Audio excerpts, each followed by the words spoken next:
ఇలా నువ్వులు వేయించుకోవాలి కాస్త దూరగా.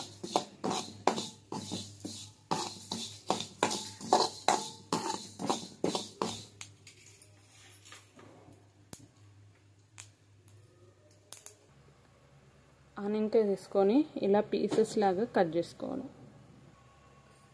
ఆనియన్ కట్ చేసి పెట్టుకున్నాం.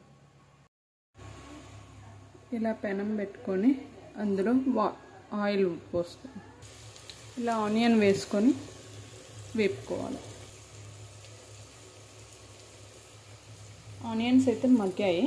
ఇప్పుడు కద్దు వేసుకుందాం. ఇలా వేసుకొని కలిపి మూత పెట్టేసాలి. ఇందాక మనం వేయించి పక్కకు తీసి పెట్టుకున్న నువ్వులని చల్లారాక ఇలా పొడిలా చేసి పెట్టుకోవాలి. ఇప్పుడు ఇందులోకి కాస్త పసుపు,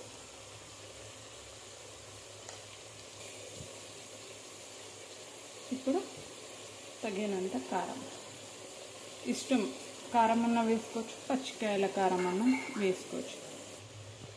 ఇలా అన్నీ వేసి కలిపాక కాసేపు మగ్గనివ్వాలి.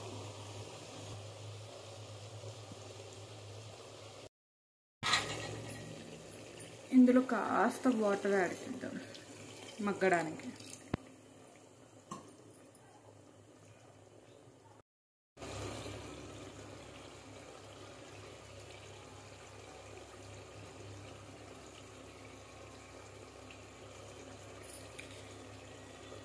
ఇప్పుడు ఈ కర్రీలోకి ముందుగా మనం మిక్స్ చేసుకున్న నువ్వుల పొడి వేసుకోవాలి. కాస్త గరం మసాలా వేసుకొని దించేసేయాలి. ఇప్పుడు మన కర్రీ రెడీ. ఆనియన్కాయ కర్రీ.